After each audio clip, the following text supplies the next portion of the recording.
But I do have 3 tool rules in the business. And that is, first, if we have a tool, we absolutely have to have it. Like, we can't live without it. If that's the case, then the second thing is we need to go and check the other tools in the market and make sure that it is the best of breed or the one we want. So we might check reviews or support, documentation, or get some use cases from other people we know.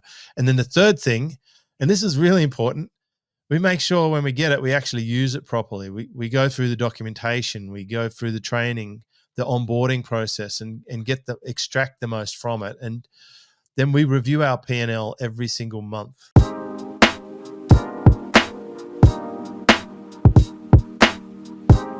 Everyone, this is another episode of the B2B Growth Playbook, and I'm super pumped to have James Schramko here, a dear friend of mine, business mentor, business advisor of mine as well, and someone who I'm always enjoying having very thoughtful conversations around a large number of topics. Actually, we are talking about AI transformation, augmentation, outsourcing, building coaching businesses, web development, marketing teams.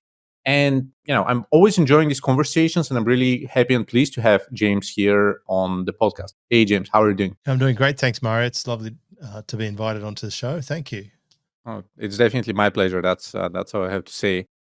So just for some context, how I kind of met you, to kind of give the audience an idea, is kind of back in the day, I started building some of my remote teams in the Philippines, and I discovered online jobs back in 2014, probably about a decade ago. I hired a couple people, well, a few of them. Some of them worked, some of them didn't. One of them actually is still in Devrix, which is also surprising, probably 9 years later. And kind of my growth shuttle kind of consulting business also has, I believe, 2 or 3 people from who worked in agencies previously for you.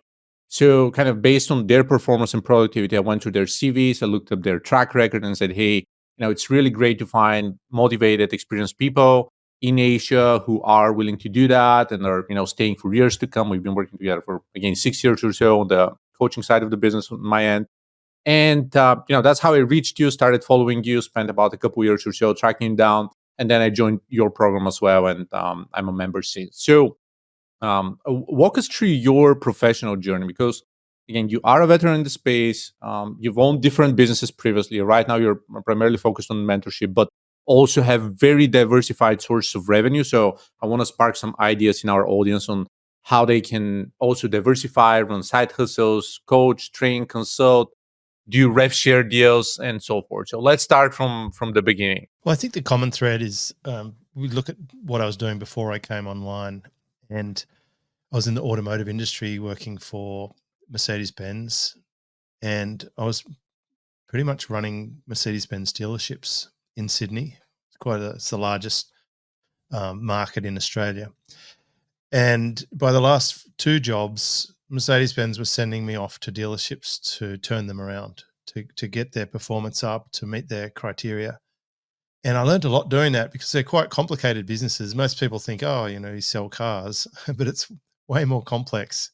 You have a lot of people, you have a lot of stock, and you have physical premises. And then you've got all these high-paid accountants and lawyers, and then there's the marketing, nationally, international brand with a national focus in a local market where there's 7 competitors within a 30-minute drive selling the same product. And then there's the new and then the pre-owned, which is a nice way of saying used. And then, of course, apart from selling cars, you're selling money because a lot of people finance their cars, and you're selling time. And when you service a car, what people don't really think about is you're generally buying time. You're buying that service labor. So in my role as a general manager, I got exposed to all of this, to 70 odd people. And I mean, they were odd, some of them. And across all these different departments, I'm running service, parts, finance, accounting, marketing. And it was such good training. But I had this desire after meeting so many entrepreneurs who are my Mercedes-Benz clients to get online. I realized that I needed to learn how to build a website. I could see the internet was taking a big stake in the way people behaved. they were coming in telling me all about models that weren't published yet, that Mercedes weren't telling us about. Just to put perspective, what year are we talking about for people who may be younger and they're not really aware of the pre-internet era? Yeah, so my first exposure to the internet was 1995. I built a PC. My cousin worked for a big American software company, and he said, "You got to look at this internet thing." And it was very, very slow. And I sort of played with it for a few years, and I had a computer, and then eventually it broke, and I kind of didn't use it again. And then at work, I got trained on Word and Excel, and got fairly computer savvy, and was doing spreadsheets and stuff. And then I heard about Google, and I'm thinking this is probably sometime around 2002 or three. I'd have to check, but it was 2005. I registered my first domain name, and it was 2006. I started making money online through my own websites that I was tinkering around with, and affiliate marketing was my business model. And it was 2008, the middle of 2008, where I left my general manager's role, which was a good salary. I was paid around a $300,000 package. I left that to Wow. do my online business, and I never looked back from that point. That's a pretty massive transformation, and it's actually surprising. I left my last kind of full-time job, only working for the man in 2008 as well with the financial recession. Same year. I just thought it's a good time to start. Yeah, I mean, in my perspective, and kind of what I tell people is the gap, like the great financial recession was coming. It was clear to anyone, and I was okay. There's going to be a transformation in the space. There's going to be a shift in another direction. So something else going to happen. So I might as well just start now and try to make it work. If I manage to make it work at the biggest possible, the hardest possible moment for starting a business, then things are only going to get better from there on. It's such a valid point. I think people don't often talk about luck, but I had very good luck with my whole career from the time I left school to now. I've just had incredible luck, and I could say I have a knack for timing. I might be able to overpaint my talent, but I do put some thought towards thinking about what's going to change and what's going to stay the same. And I do think the best time to make the next move is before you need to. And I think Seth Godin talks about this in The Dip, but I hadn't read The Dip at this time. But all the way, like during the early 90s, I was in debt collection when there was a recession. And then as things got better in the mid 90s, I went into luxury segment and rode that all the way to 2008. And I could see there was these subprime lending issues in the United States. And I could see, because I'd already been through a recession in the early 90s, late 80s, early 90s, I knew exactly what was coming. And I did not want to be in a really high paid role in the luxury segment of the market. And that's why I sort of realized that the internet is a bigger thing than what people realize. It's hard to explain, but in Australia, we were a few years behind the North American market, and people weren't really into it. They were actually mocking me for being on Twitter, or what's Facebook, or what's a blog. A blog sounded like something silly and a waste of time. And I was I was obsessed. I mean, Mario, I was so obsessed with trying to figure out how to make a website. I didn't know what I'd do with it, but I figured, well, I know how to sell, I know how to market. Surely it can't be that hard. It was way harder than I thought. And through my struggle trying to, and you'll like this, but particularly because of what you do, in my struggle to build a website, I churned through several options. That they're really easy to build one that had no functionality, the impossible to build one where you had to be a coder and I wasn't. And I finally found that Goldilocks version, the one that had pretty good flexibility, that you could build it fairly easily and get the thing up.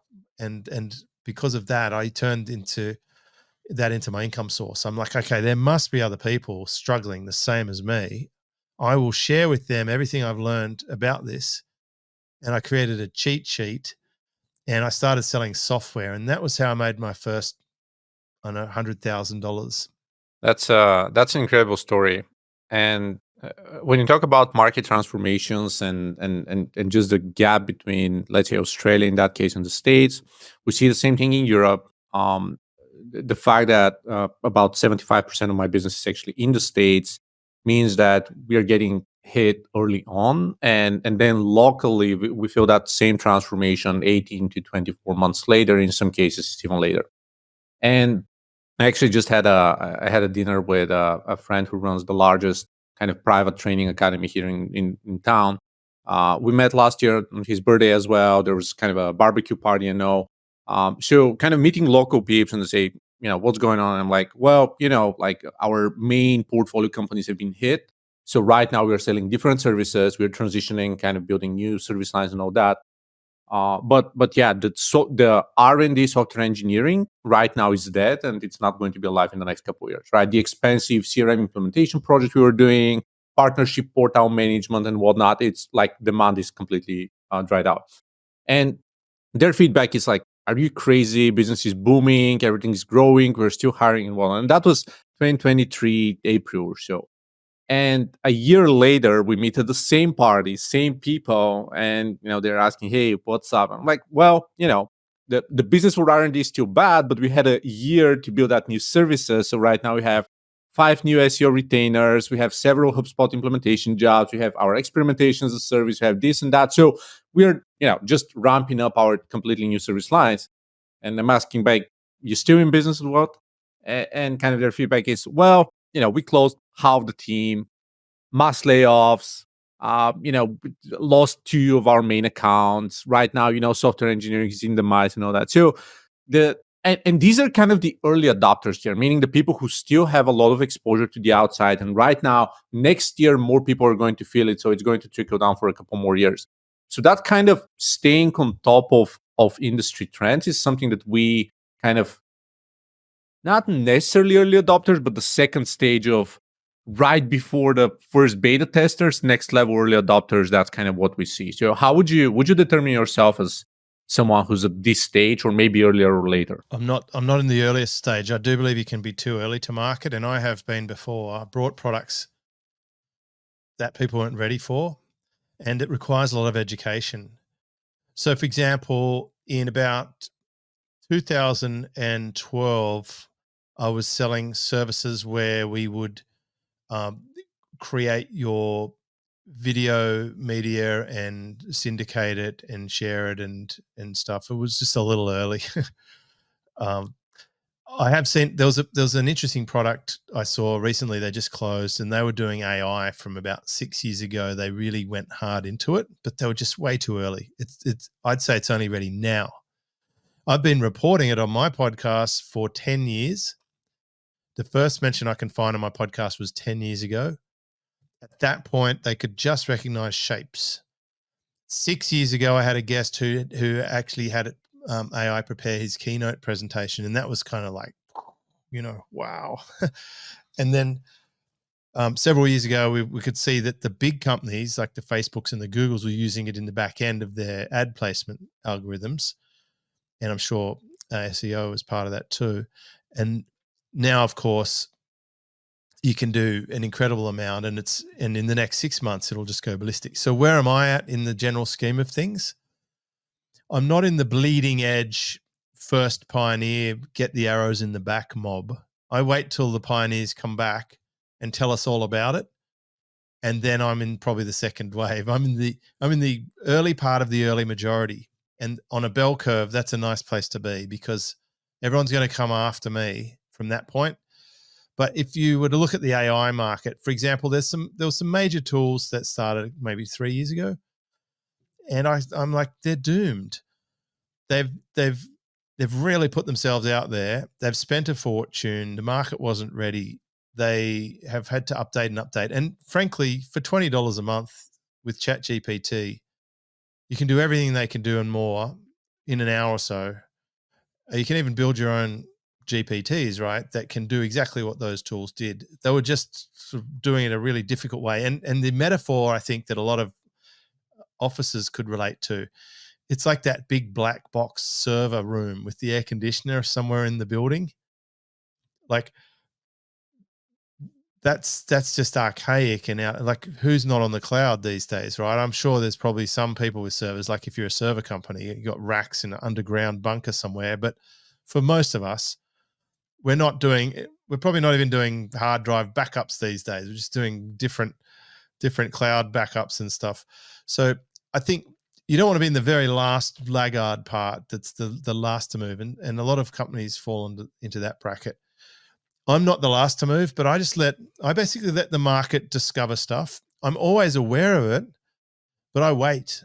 I wait until the next release or the thing, because a vast majority of early to move people disappear, and I'll never pay a year's worth of subscription on a brand new software tool. Whenever people are pitching me for this brand new thing, I'm like, come back to me in a year's time when you've got X number of users or whatever. Or I like this sort of triangulation method. It's really simple. Like GPS. If I hear about something from 3 separate sources, then I know there's something to it. Like you shared a tool with me last week. That's the first time I've seen it that I can remember. And then I will hear about it from a couple of other people, and then I'll know that it's absolutely on point. But then what I'll do is I'll flag you as an early adopter who to pay attention to. And I have a couple of people who I know when they're onto something, it's going to come through the system. I just know, because they're like taste testers. They just have a good feel for stuff, and they know that when they see it, they know it. And so I learn about things pretty early, but I'll wait until things get a little bit commoditized and a little bit more conservative, especially if you're going to do something radical like change your email provider or your host. I mean, there's always a massive pain in the butt doing those sort of changes. So I'm a little more reticent. But I do have 3 tool rules in the business. And that is, firstly, if we have a tool, we absolutely have to have it. Like, we can't live without it. If that's the case, then the second thing is we need to go and check the other tools in the market and make sure that it is the best of breed or the one we want. So we might check reviews or support, documentation, or get some use cases from other people we know. And then the third thing, and this is really important, we make sure when we get it, we actually use it properly. We go through the documentation, we go through the training, the onboarding process, and extract the most from it. And then we review our P&L every single month. And sometimes we query, do we still use this thing? Is this still required? And often we'll drop it off. So that's sort of where we're at with the tech. But what I have discovered is when I mention something or use something, my users will generally trust me and follow. So I have a massive responsibility to not lead anyone off a cliff. So I'm pretty careful if I endorse or recommend or share what I'm doing with someone else. This is a good point, and we definitely have people on different sides of the adoption curve. And I love the comparison with the bell curve, right? Being early on, not at the tough, still stale kind of fixed path, yet again, very far from the peak. So you have enough gain after it started to pick up. So you just need to pick up that traction and use it up until you arrive the wave, right up to the top. And there's definitely a good place to be. And, there's not always can we catch these opportunities. Again, there's some people who bought Bitcoin at 10 I cents was a just piece thinking or of so. Bitcoin. I was thinking of Bitcoin, but then you have to throw in the counter argument, like there was things like Clubhouse. Yep, absolutely. So Yeah, the same people who bought Bitcoin at $1 are also people who probably spent hours and hours on Clubhouse that disappeared. So I'm like Bitcoin at $5,000 type of guy. I'm not going to buy it for $1, but I'm not paying $60,000 for it. I agree. And the crypto argument for me is until there's regulation and there's money involved or legal, it just looks too shady. There's a lot that can go wrong with that. So that's why I'm extra cautious. But in terms of kind of service businesses and AI, what I'm definitely advocating for, and I'm kind of happy that even though agencies are going to transformation, right? Development does not look the same, marketing and content marketing does not look the same, or video editing or image generation or so. These spaces are transformed. But just imagine being ChatGPT, right? They raise tens of billions of dollars, and their main goal is spending them on R&D, burning hundreds of millions of dollars a month to compete with Google and Amazon and all of the other big players. While at the same time, like all of that R&D work is actually extremely unprofitable. It's probably never going to be making money. While on the other end of the spectrum, you do have vendors who can use and test all of these in parallel and essentially just swap API keys. All of our AI SaaS wrapper tools like Price Strategist and Time Analyst and some others that we're building here, we always have an option just, hey, here's a drop down with different models. Just plug in OpenAI key, Claude key, Gemini key, and if something happens, a better model comes in, just swap it. If a service is down, just swap it. And this is so much more powerful than investing in building an entire business based on one model and based on something that could be a checkbox in ChatGPT later on. I think this is central to one of the things that I have become known for, which is own the race course, and it's control what you can. Think about those expensive engineers that all these companies have had to hire and probably relocate and get them a Prius or whatever, and daycare for their kids and all the rest of it. But yeah, man, look at the competition. You've got X and OpenAI and Google and Facebook's Meta and like the Perplexity. There's so many Anthropy or whatever it is as well. Like there's so many big players. Like if you were just starting to use AI right now, you've arrived when the party started instead of like a week before. It's happening now, but I'm pretty sure that there'll be some significant change in the next 6 to 12 months. That's why I'm in the roll up the sleeves phase where I'm learning about it and using it. And I've noticed that my use of it and applications of it have increased exponentially. I'm in hockey stick mode right now compared to even a month ago. So this is perfect. It speaks perfectly to the timing, but also I don't think I'd want to bet all my chips on one player because it's, as we saw with search engines, remember there was like MSN and Yahoo in the conversation, but I think Google's like 90 something % market share. It's pretty tough ask to take them on, but maybe AI might be the foot in the door for something like Perplexity to have a crack at it backed by Amazon, I think. So let the dust settle and then move in and that's when the change will happen. But if you can be a little bit platform agnostic, that's why I like to use frameworks and processes that will work on multiple platforms and that you can swap in and swap out supply where possible, because now you're it's a more modular way to do business. And again, I learned a lot of this stuff from my old industry. There was a diesel engine provider who made the same diesel engine that went in military boats, naval vessels, mining equipment, trains, ferries, and also generators for backup electricity for large industrial plants. The same engine, but I just learned how versatile it was. So by focusing on having a really good engine, sometimes the vehicle will change, and I think we'll see a rapid change. In fact, about 7 years ago, I sold my website development agency because it was a very tough industry, and I wasn't really very excited about it. And I'm not a coder or developer, so I lacked some of the essential secret sauce, I think, that would have been required to navigate this era. So I'm kind of glad that I got out of it. It was a very happy day actually when I sold that. And I sold my SEO business too, because I could see like the game was changing. Like back then, certainly in the early days, we had 1,000 websites. We could rank anything within minutes. Then it became more difficult and we had to use lots of other independent sites. And then it became, these days, I believe the person I've sold my site to is more focused on outreach and getting content put on sites. And they've really got to rely on other people to get that happening. And it sounds like a more difficult business.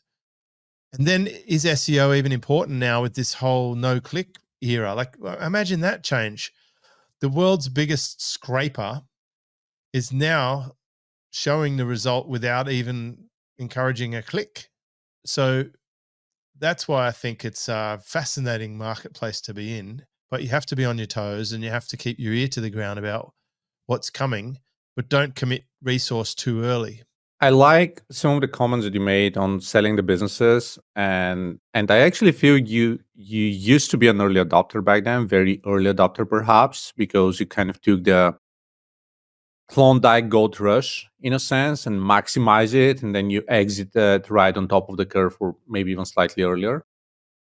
And I definitely want to talk about the full, complete transformation of the coaching business and how it works. And I'm gonna make a couple of disclaimers prior to that. So, first question that I have is uh, just the way the web development space has only been getting more and more and more saturated over time. Same goes for the SEO space. I see the very same thing happening for the coaching space. So I'd be interested to hear your thoughts on that. So how are you competing in that vastly oversaturated space? And the second comment I'm going to make is I'm being a happy member of your coaching program, or however you call it, mentorship, consulting. As a business advisor myself, I feel it's kind of a duty to work with at least a couple other people, and first off expand my horizons. Second, again, build on top of the shoulders of other people who have been there and have done that, and also kind of collect and kind of use different ideas and draw inspiration and kind of come up with different um, conclusions, or even get to a different spot, like a different destination, by using the same framework. So I feel it's imperative, and that's why I'm happy to be working with you. And it definitely sheds some light, even as we are speaking right now. There are different nuances, the bell curve, the early adoption, how you start and how you end, and when it's time to move over and transition there. So yeah, let's start with, what do you think about the saturated coaching space? How is it working out for you? Sharing some numbers is going to be great, and then we can also move to the different revenue streams, because this may open up some ideas for the other listeners. The saturation, that's a really interesting thing. Of course, when I started my membership in 2009, that predates, I think, Facebook groups. So the Pretty much, first yeah. onslaught to the sort of idea of competition was, oh my God, there's all these Facebook groups now. It's very easy for people to put together a group and have a tribe or a bunch of people. When I started my membership, it was really out of frustration at the memberships I was a member of, because firstly, the people who started the membership disappeared and they were never there. That really annoyed me. I'm like, they've sold me on coming and they're going to help me, but they're not here. And then the other membership I was a membership of was kind of like they were kind of shooting a bit low and they weren't very aspirational. And they didn't know what they didn't know, to be fair to them. But I'd come from outside the online space and I didn't really understand how, those sort of the BizOpper, Warrior Forum types, they're very limited in their scope for free thinking. And it's like the blind leading the blind. So I thought I'll create my own community and I can control that. And I will turn up every day, which I've done for 15 years. And so I did notice there was Facebook groups, but it didn't really matter. I was always just focused on my own thing. And I'll give it a good example of this. You'll often hear people spouting stuff like zig when they zag and stuff, talking about differentiator. Like, there's a major problem with that. The major problem with that, the zig when they zag, is it's totally reacting and relying on the other party. To zig when they zag, you have to know what they are doing and you have to do the opposite. And so you could be trapped into just trying to be different. Like those people who have blue hair and lots of tattoos and stuff, and it's okay, I'm not judging them, but they're often trying to stand out or be different to everyone else. So they're really just led by the other party and then doing the opposite. I think you just focus on doing your thing. And this will actually be more and more important with the advent of AI and the saturation that we're seeing now, especially. There's a proliferation of membership and community platforms. And I think this is partly spawned from a post-COVID lockdown era where there is a craving for community and camaraderie. And this is a lonely sport. I'm sure you know this. You spend a lot of time sitting in your chair looking at a screen, in the early days at least. And for many, it's still happening. And then the other forces that have collided are I watched one of the players in the market, Sam Ovens, who went down the consulting path, switched tack, and then he said, only about 3 years ago, "Oh, I've discovered it's all about community. It's all about community." I'm like, "No shit, Sherlock." Right? I've been doing community the whole time, literally the whole time I've been online. And so I think some of the people discovered it, and then they throw a spotlight on it, and then you get your Hormozis of the world coming along and getting behind it. And then all of a sudden they're saying, give away your best stuff for free, start a group on our platform.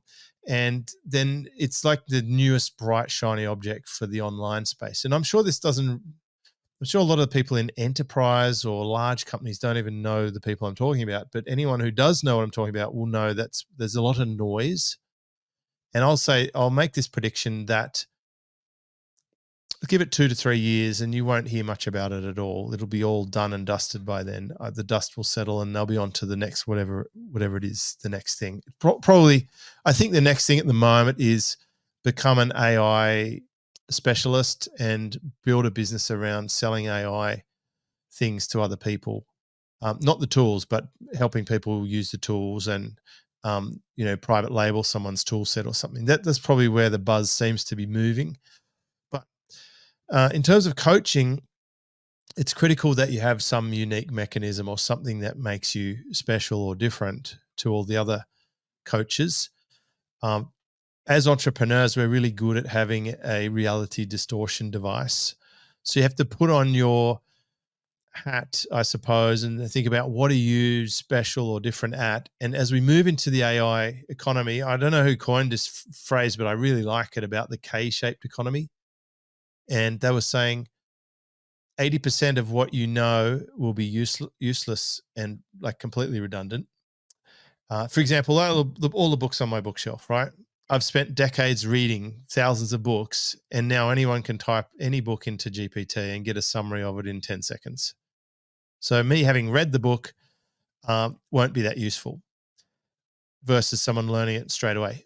But where the 20%, your actual expertise and specialty will be far more important. The fact that I read the book and then went and implemented in business and helped clients with it and saw all the results they got and learnt it deeply is my special strength, because the tools won't be able to get to that point yet. So I think we have to be prepared to innovate again, like a caterpillar crawling into a cocoon, right? The AI cocoon is coming, and we have to come out as a butterfly, because the old way won't work. You'll just be picked off by a bird. And so I think a lot of coaches, also, I mean, like in any industry, there's really, really bad operators who aren't good. And I often see communications around, people who are going broke because they offered double your money back guarantees and people actually claim it.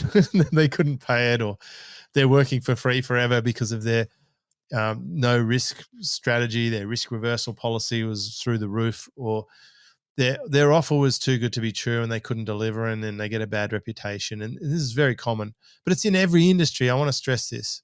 From B2B industries where the public don't deal with them, there's just as many bandits in anything from politics through to accounting firms, right? Your big accounting firms get busted for fraud.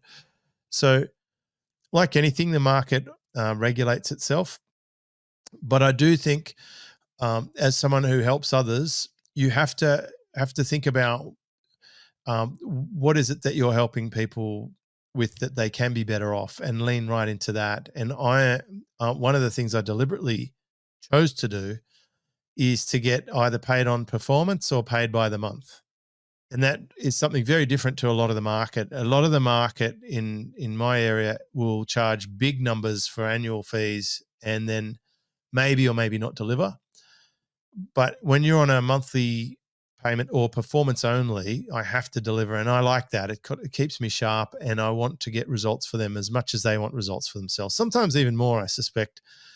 I really do use that as my benchmark for how I'm doing, is how well are my clients doing. That is the most important thing to me. Performance-based deals are definitely something I want to discuss with you.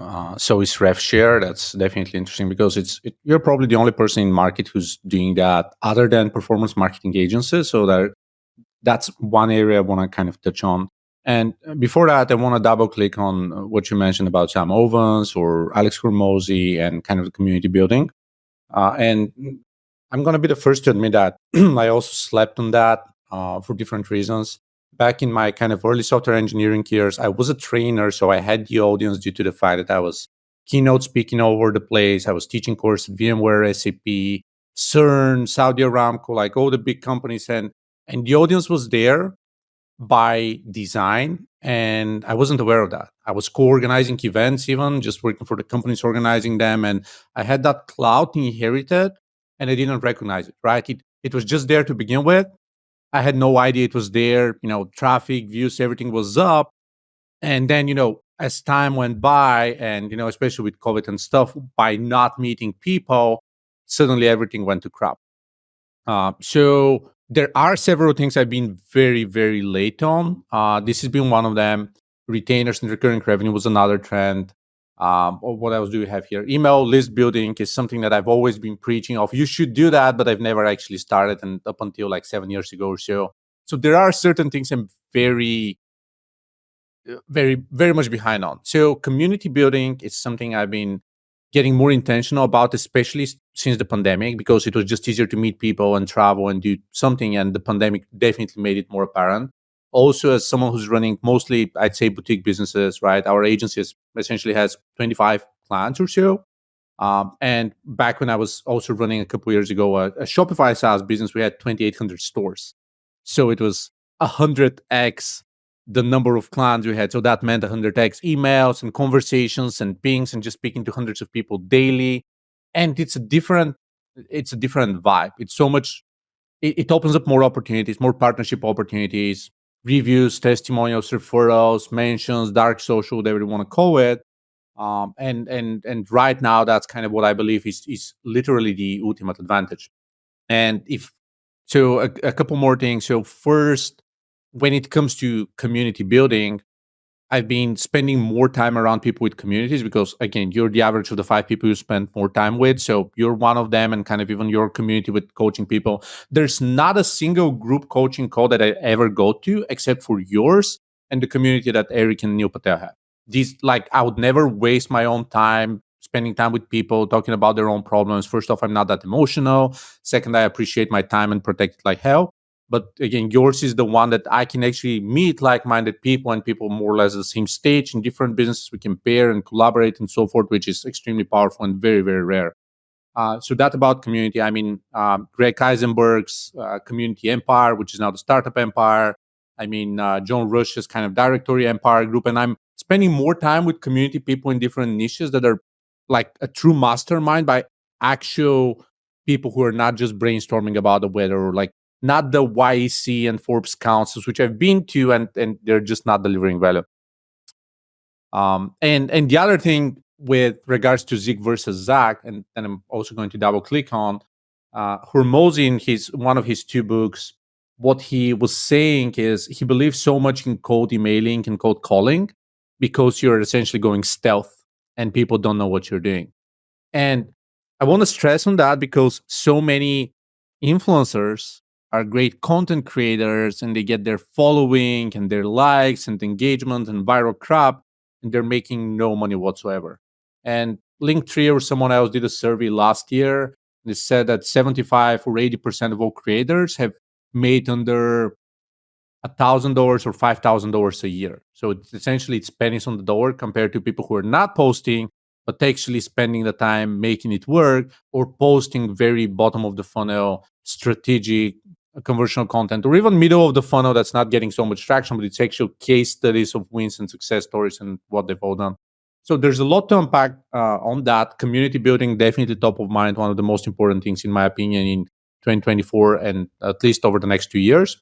Let's and again, I mean, we can keep it up. And one of the areas I definitely want to tack on again, just to return back to topic, is the performance rev share deals and the different revenue streams, and the transition, by the way, from your large community, lower ticket to a higher ticket to some of the other ways you're making money. So let's unpack the actual meat of the conversation. So if you went back to 2009, I had about 500 members at around $100 a month, and I maintained that up until about 3 years ago. Like pretty much averaged that the whole time. It was like an incredibly consistent business, month in, month out. Never had a dip. In 2010, I started the group that you're in, which originally I called Silver Circle, and it started, I think, at $7.99 a month. It went up to the maximum was $5,000 a month. The sweet spot was $1,500 a month. These are all US dollar prices, and I always held between 38 to 45 people in that group for most of those years.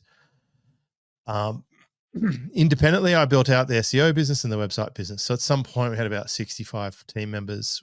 We were doing around $3 million a year with all the products stacked together. About 7 years ago, I sold the SEO. I got a nice liquidation event, like cash up front and some money over time. And same with the website development business. And I was able to transfer that money into hard assets like property. And so it took a lot of pressure off. And then over the years, I've sort of ratcheted down my hours from, back then I worked 7 days a week, right? So it was probably 70 hours. Yeah.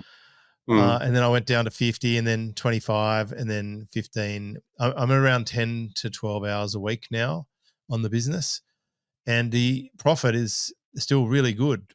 And I have the least amount of customers ever. I don't have anywhere near 500 members in the low tier. I stopped selling it a year ago, but I have a legacy cohort of people who still stay there, and they're really nice people, and I like them, and they like me, and it works for them and it works for me. The mentor group, which is the modern version of that higher tier, is really good people. I really like that, and I have a solid crew over 4 different call times. I've had some really enriched conversations. They're doing amazing stuff. People selling millions of dollars worth of Kindles, other people helping people stop drinking, and then of course website services, all sorts of really interesting stuff.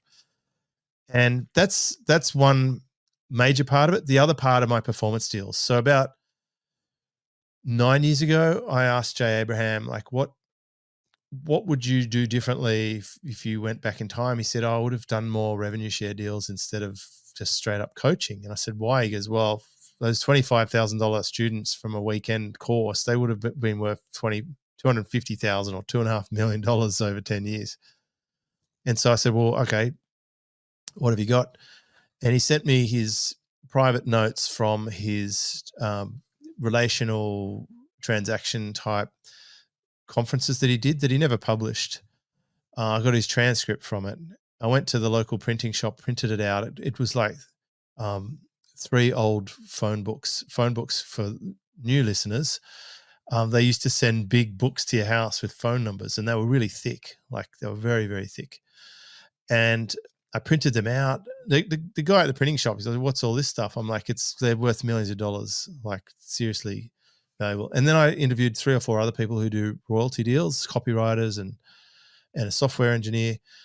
And I put together my own contract, and I went out and started doing some deals. And in the last 9 years, I've done about 15 deals.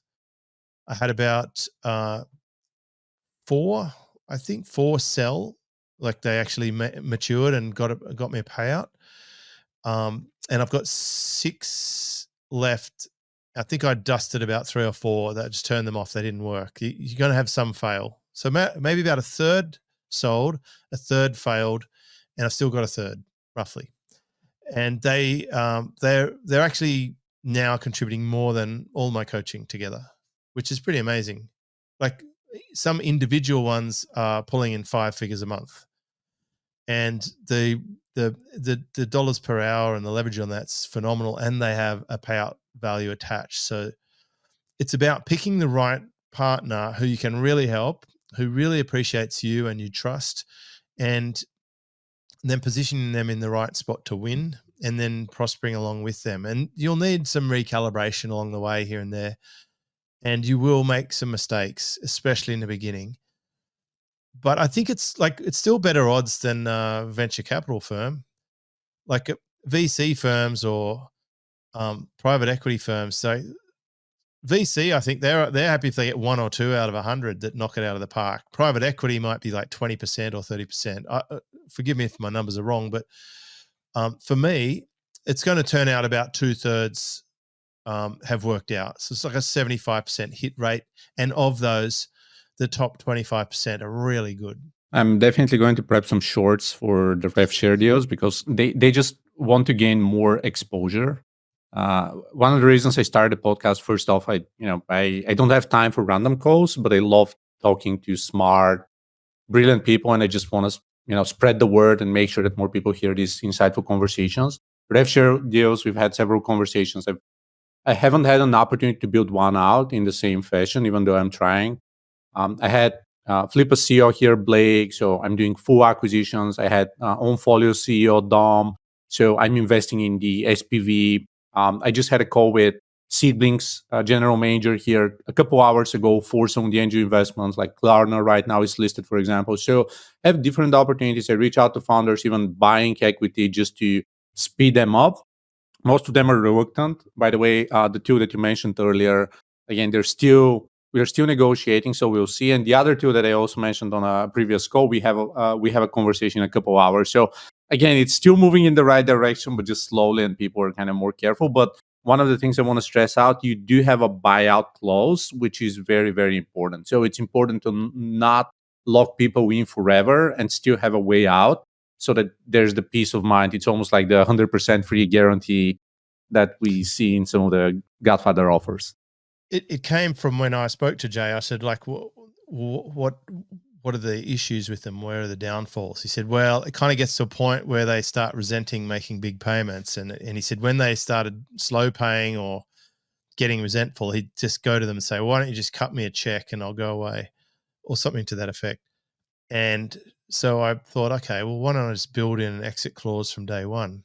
And then when I had Jay on my podcast, I told him about it. And he said, that's brilliant. He said, that's a really good way to deal with it. And again, maybe it's just luck, but I've ended up in a situation with great partners. It's been a predominantly very positive experience. And the main concern that I hear from people is they worry they won't get paid. But to date, that has not happened to me in 9 years. So I'm not too concerned about it. Even if it did happen, and it probably won't, but even if it did, I would have been still ahead. So it was worth this. But I think that's probably the number one reason that would stop people going forward. They'd rather the guaranteed retainer than the potential to not get paid at some point on a performance deal. Well, out of about 20 angel investments that I've made, I've only seen money from 2. So there's that. Well, you're like a venture capitalist, right? But hopefully those 2 are knocking out of the park successes and make up for all the others. Yeah, the good news is the others haven't failed yet, just like 3 of them or so. So there's still room, but it's just the waiting game is too much and the lack of liquidity is too painful. So there's that. But yeah, really, really love having you on board, and pretty sure we can do a separate episode on rev share deals. I'll come back and talk about anything you want. Like someone says, "Oh, Mario should ask this," I'm happy to come back plenty of times. I'll share whatever I know. I'll take you up on that. Once again, rev share deals, closing agencies to move to consulting, the business advisory stuff, AI adoption. There's so many other topics that I just want to touch on in depth, and definitely appreciate that. So for anyone who didn't have the time who couldn't really pick your brain the way I can, where can people find you, and kind of what are the ongoing programs right now they can join and work with you more closely? Well, so I'm at jamesschramko.com, and that's my username on the socials, and I respond to the messages myself.